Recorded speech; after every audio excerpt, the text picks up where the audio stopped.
Welcome to East Atlanta Church, where ministry is made simple by Pastor Jéan L. Ward. You know, because the speaker that I will be presenting to you is someone that I've known a little while, just a little bit. And a matter of fact, been married to this person for 20 years now. And you know, people say, well, you know, introduce, you know, it's your number one. I can't say it's my number one because number one means as what? All right, so she's not my number one, she is mine. All right? She will bless you. So therefore, as I introduce to most of you and present to those that already know her, my lovely wife, Latoya Ward. Amen.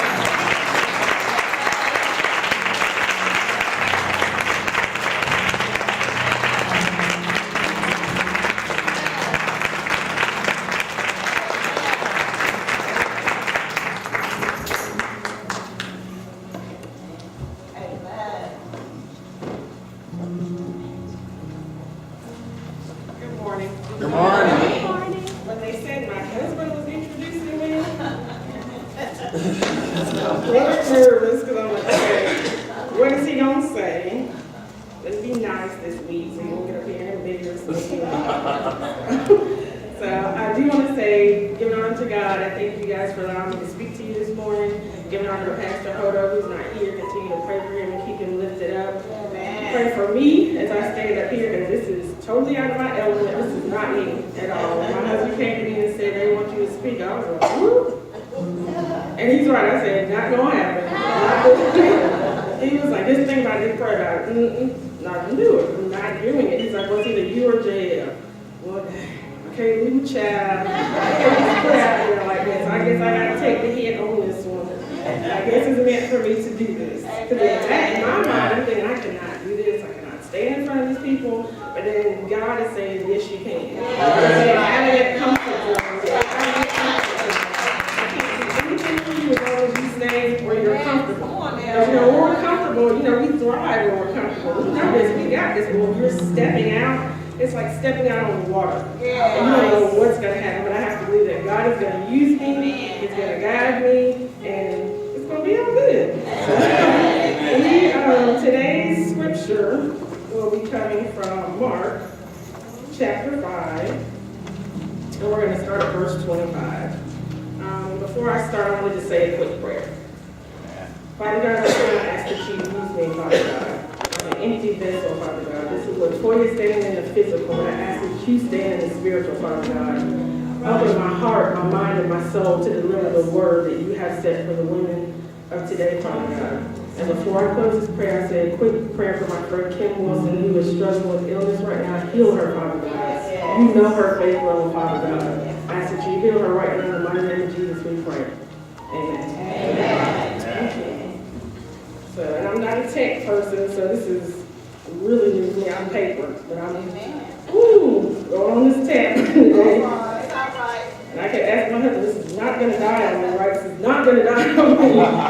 He's like, no, you're good. I'm like, you know me, I like paper.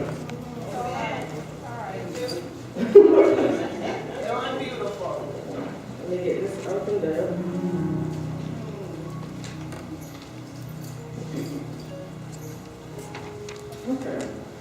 Okay.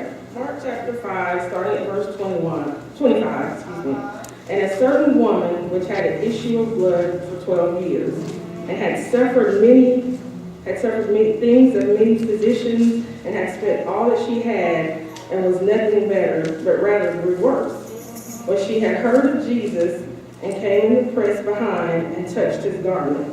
For she said, if I may touch but his clothes, I shall be made whole. And straightway the fountain of her blood was dried up, and she felt in her body that she was healed of that plague. And Jesus, immediately knowing himself that virtue had gone out of him, turned to him in the press and said, who touched my clothes? And his disciples said unto him, thou seest the multitude thronging thee, and thou sayest, who touched me? And he looked around and about to see her that had done this. But the woman feared and trembled, knowing that was done in her, came and fell down before him and told him all the truth. And he said unto her, daughter, thy faith had made thee whole. Go in peace and be whole of thy plague. So this morning, I heard a lot of preachers preach, and my thing is, I get out the hoop and the holler, but you got to give me something I can take with me. Some type of life application that when I'm going through the week and these people on my job getting on my nerves, what did I remember on Sunday? Somebody said that I can pray for a quick minute and not let Latoya speak, but let God speak and have his way. So I was like, what can I talk about? And I need a scripture that people already kind of know so that they're not trying to decipher the scripture and then listen to me. So I went to the woman with the issue of blood because I figured a lot of us can relate to her. Women, men, anybody. We all have issues. No matter what the issue is, we all have some type of issue. But this particular woman, she had a serious health issue. The constant, frequent bleeding. And ladies, you can imagine. You know, we go through this, I have been through this, and that time of the month, and there may be 5 or 7 days, but you feel like it's the worst 5 or 7 days of your life. You just want it to be over. But imagine this woman, 12 years, every day, just the constant, we ain't talking about no little light stuff, just the gushing of this coming from your body for 12 years. And you know how sometimes when you have the lack of blood, you get weak. You know, you don't feel well. You know, that's when I get an attitude. Don't bother me. Don't touch me. Don't bother me. Just let me be in my own little world. I mean, then you feel insecure. You don't feel clean. You know, then you're having to think, okay, how do I look? Does this look okay? Is this dark? In case I have any accidents? Just think, this is what she went through every day for 12 years. And then I'm thinking about, could she have any type of relationship with anybody? You know, you feel alone and secluded because, you know, nobody else is going through what you're going through. But it's just an issue that she had, but our issues are a little bit different. And so today, many of us have the same issues. It's not the bleeding. It could be adultery. It could be fornication. It could be being vain. It could be gossiping, jealousy, hating on people, drinking. It could be anything like that. But it's an issue, and we have to learn what our issues are. So I learned a lot by reading this scripture and talking to my husband, and I was like, he'll get on my nerves with this. Are you ready? Are you ready? Are you ready? And I'm like, oh, you know, just leave me alone. This is my issue for the week. Let me get through this. If I can get through this, I can get through anything. But it taught me a lot on how she dealt with her issue and how we need to deal with our issues. And the first thing I realized is that we have to accept our issues. And we don't. You know, we kind of just put our issues off on other people, our kids, our husbands, our co-workers, you know. If my husband would just do what he's supposed to do, I could be a better wife. But why does he need to do what he's supposed to do? You need to do what you're supposed to do. If Ray would sit down and leave me alone, then I could just be a better mom. That's not Ray's problem. That's your problem. You're there to guide him and to teach him. And my coworkers would just leave me alone, I could get my job done at work. That's not their problem. That's your issue. And that's something that you have to deal with. Putting it off on other people. Accept it. I mean, I know I have an issue. I can get flipped at the mouth. My husband will tell you. He'll say something to me and I'll be like, ugh. You know, and I'm like, ugh.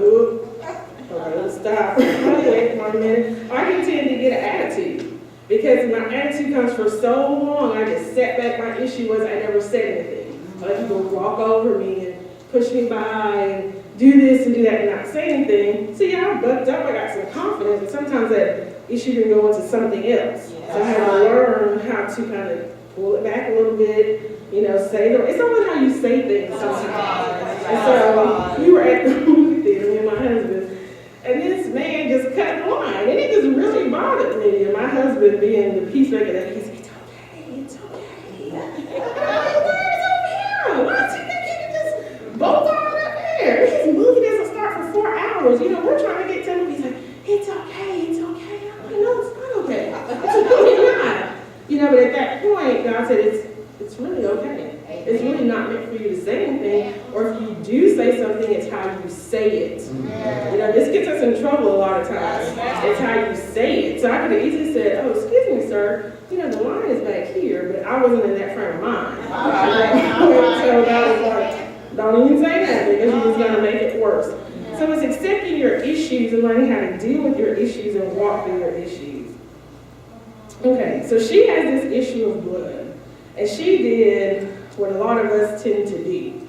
And that is, let me try everything else except going to God first. I've been to all these doctors.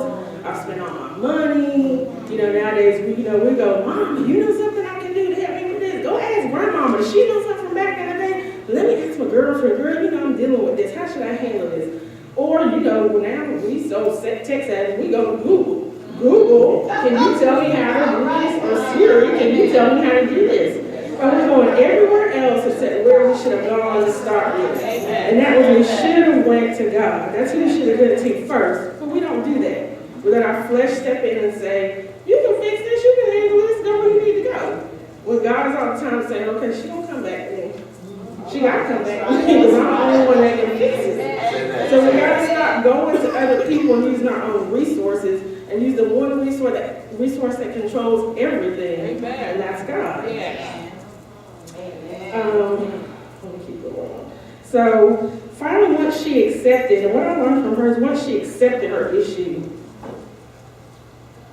and my thing with this was her issue is that she realized, okay, if I don't get help, I'm going to die from this. And how many of us have issues and we're going to die from it, either physically or spiritually? And see, we don't want to deal with that aspect of, okay, this could actually kill me as a person. But I'm going to try to figure this out for myself. But once she figured out, okay, there's nothing else I can do and this is going to kill me, this woman had to get a renewing of the mind and realize that Jesus was the only one that could help her. All right. So once you get that renewing of the mind and get your mind set and stayed on Jesus, you know where you're supposed to go at that point, and he will guide you. But sometimes in our mind we allow discouragement and deceit to set in. And sometimes it's not always people planting those seeds. It's us. It's our own thoughts. And what we tell ourselves, what the devil tells us, you can't do that. The devil probably told her, that man, God ain't going to help you. Why are you going to him? It's just a man. He not going to help you. He a man. He don't even know what you're going through. But it's things like that. And that made me realize, too, my husband always used to tell me this, be careful what you watch and what you listen. He said, because it plants seeds. Once those seeds are there, those seeds are in your mind. I'm like, what are you talking about?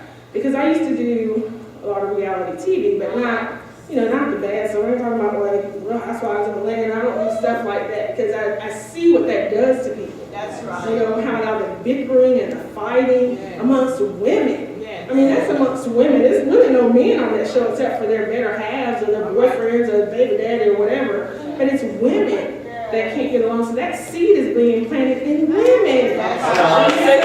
Instead of coming together and unifying together. And then I look at the other stuff too, like they have this show called the Bad Girls Club. And I was thinking, what is the Bad Girls Club? So I'm at my sister-in-law's house one day, she's sitting there, she's doing my hair.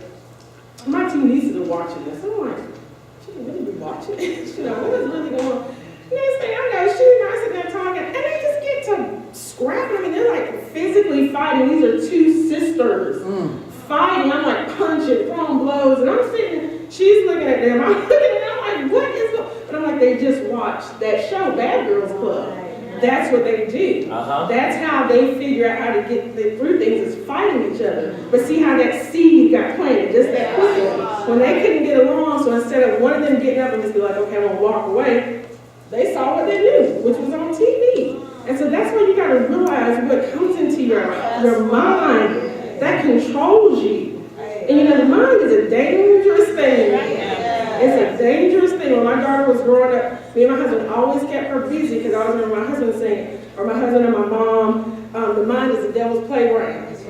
You don't keep your mind going, that's when those thoughts get in there. And get in your head, and it starts to make you think different things and not focus on God. So once she realized, okay, I got my issue, I know what I got to do, I got to renewing of the mind, I got to get my mind right, I got to get to Jesus. All right. So then when she figured out, okay, got the renewing of the mind, she remembered the teachings of Jesus. And she believed in those. And to me, that's us believing in our word, saturating ourselves in our word. How many of us, I'm going to be honest, really take the time to sit down even once or twice so we can just open up your Bible And just really read and dissect that word and get in that word and listen to books or read books that kind of just focus on Jesus. We don't really do that. We don't. And so when things start getting rough, that's when we go back to our old ways of trying to fix it ourselves and not letting Jesus come in and handle it. She got in that word and she knew, she's like, he can heal me. He can. And there's so many scriptures in the Bible where he's healed somebody. But yet still, what do? When we get sick, oh, I'm sick, well, you know, what am I going to do? Let me go to the doctor. You can't get into the doctor because he's busy. Okay, let me call Mama. Mama, you got some of them old remedies? Mama not around. Mama went to the store or whatever. But yet still, Jesus is the last person that we really, and God that we really call on. That's why I think of getting in that word and knowing the word. And it just saturates you to where when people look at you, they know. Like I had this coworker one time, and she used to go home and she used to drink every night, like bottles of wine.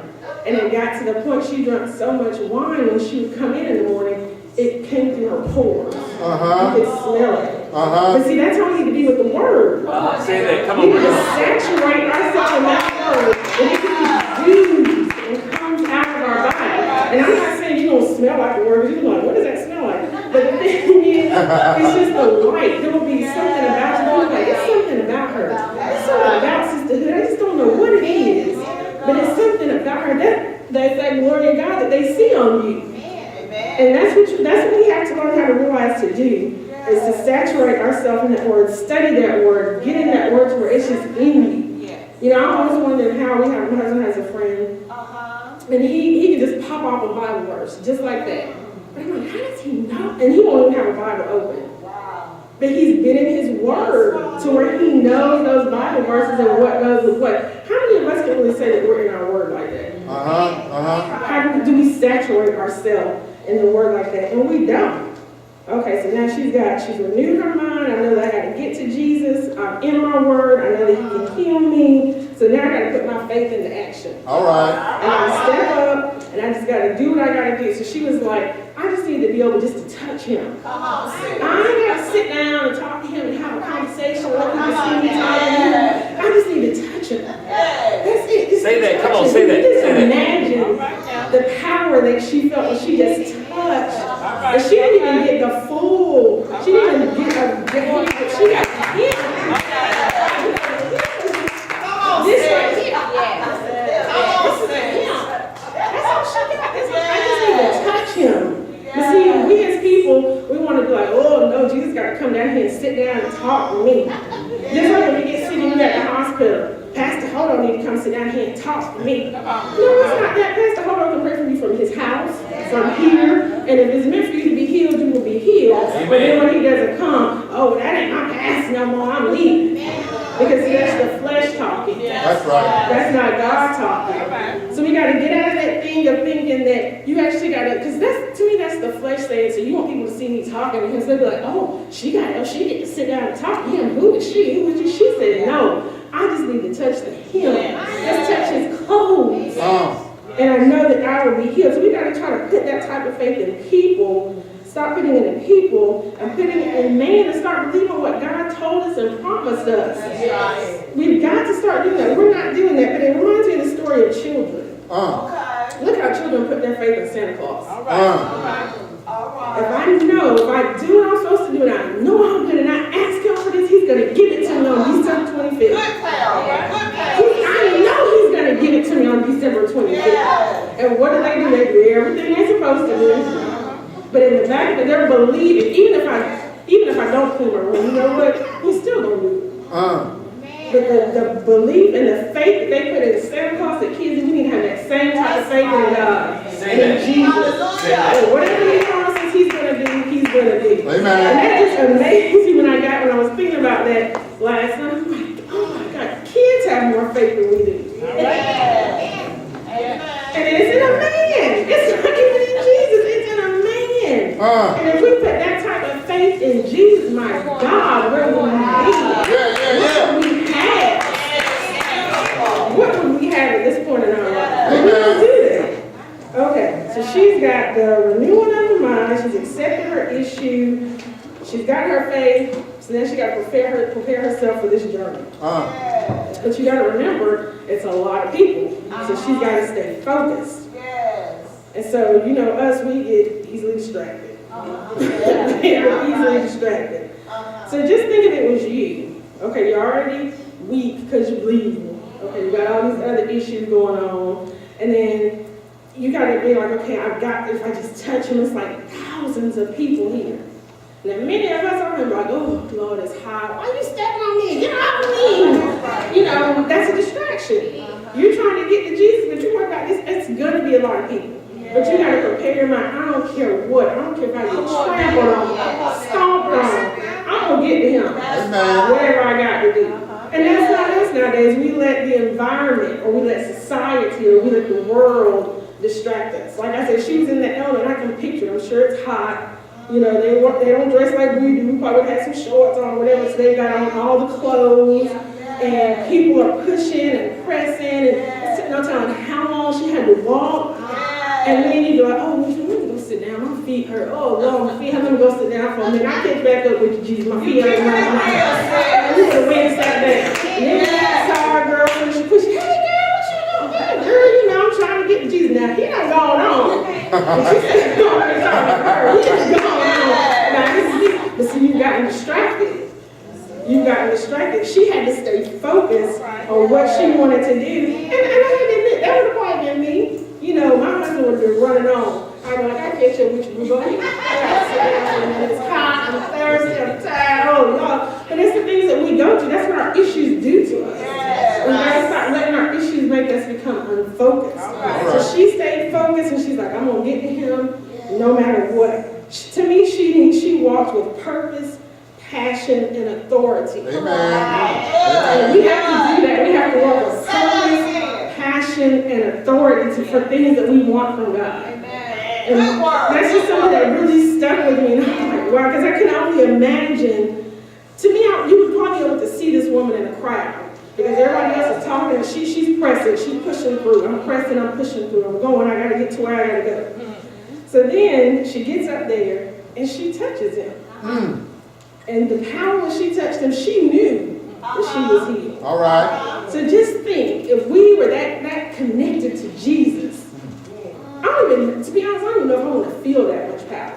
What does that feel like? To know that you touch somebody that has that much power and all your issue is gone. You've been immediately healed, it's gone. So she touched him. And then my thing is like, the disciples remind me of worldly people today. Like he said, who touched me? And I'm like, hey, how do you know somebody touched you? All these people right here, plenty of people touch you, but it's like asking a mother in a crowd of kids, how do you know your child's crying? You know your kid's crying in a crowd of kids. Everybody's saying, mama, mama, but you know your kid's mama when you hear it. And so it's like that he knew somebody had touched him. And they were like, you don't know somebody touched you? He was like, somebody touched me. So he started looking around. And my thing is, God knew who touched him. Jesus knew who touched him. But I think he wanted to see if she was going to stand up and say it was me. And many of us would have been like, oh, I got my healing. Who touched me? But my thing is, he knows. Even with your issues, he knows. He knew it was her. He knew it was her. She wasn't deceitful. She was humble. She came shaking and trembling and said it was me. He already knew it was her.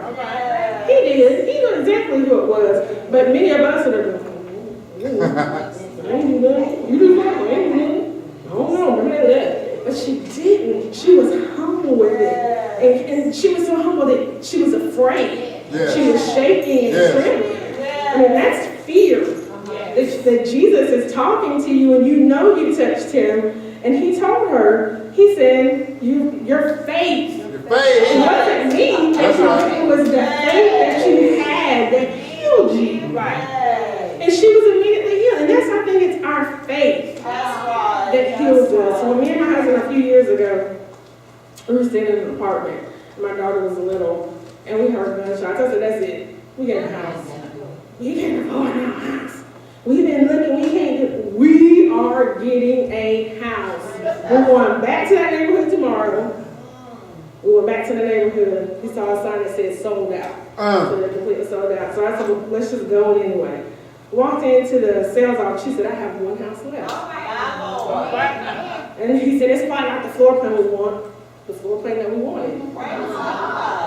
She said, the only thing is we've already completely finished it because it was our last one, but it already had the finishes in it that we wanted. So then I'm sitting there looking at my husband, yeah, what you doing? We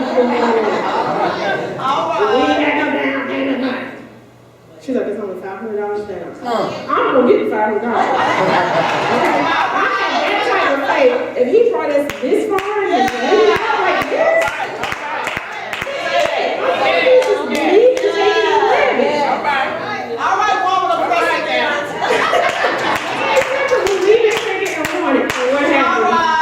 we closed our house in less than 2 weeks. But sometimes when you're in a relationship, it may not necessarily be the husband that has the faith. It was me that had the faith. And I had to speak to him, but then he had to be where he was supposed to be able to receive from me. And know that what I was saying is what he probably in the back of his mind, we need to back him. I can't see this, and I can't see that, and it's not going to work out. But then I had to have the faith of God to be like, okay, I'm going to tell this man, we're going to go to the house. I had to know that what I was saying was right and stay in confidence. That's my faith was her faith healed her, not Jesus. She was basically already healed. But she had that thing of she needed to touch something, and that's how we are sometimes with our faith. I need something tangible. I need to be able to feel something to know that I have it. That's right. And sometimes we've got to stop doing that. Press forward in your faith. Come on now. She did 5 years ago. And she didn't have that type of faith. But what did she do? Did all of the resources except for going to God first. So in my closing, how many of you are tired of what you're going through? You're tired of your issues. I'm tired of doing this. I'm tired of finding these sorrow with me. And I'm tired of kids being bad. I'm just so tired. I'm tired of the issues that I have at work. I'm just sick of this. You know, or you're trying to deal with healing from hurt from your past that you haven't let go. And you've got to let that go to be able to move on. And even forgiveness. I know I have an issue with forgiveness. I be like, I can forgive, but I don't forget. And that's not right. We can't be like that, because what if Jesus was like that and God was like that to us? I forgave you, but I remember what you did back then. He doesn't. He throws it into the sea of forgiveness and it's gone. And that's something that we have to work on. That's one of my issues is forgiveness. So what I realized that we have to do is we have to face our truth, stop blaming other people for our issues, accept our issues, get a renewed mind, a clean heart, get in your word, persevere and push. My husband has an acronym for push. Pray until something happens. Amen. Push. If you have kids, you pushing, right? You pushing, praying, Lord, please take this baby out of me. You're pushing. You're pushing, so pray until something happens. And we persevere, and we have the faith that God will release us of our issues. He knows our issues. He does. But He's waiting for us to give our issues to Him. That's the thing, and many of us want to hold on to this issue. Because you feel it gives you some type of power. But think about how much power you can have if you let that issue go. Let it go. And let God move you on to something else in your life. Life is too short. God has all called us here to do something.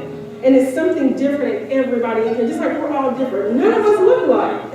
None of us. Even though I had my daughter, she looks a little bit like me. But then she looks like him as well, but still, she's Jéan. She's her own individual person. We're our own individual people. And God has called us to do something great. But we got to let the issues go. We have got to let our issues go. Like we went with the issue of blood. This blessed me so much when I sat down and kind of read it and going over and over. And I'm a King James girl.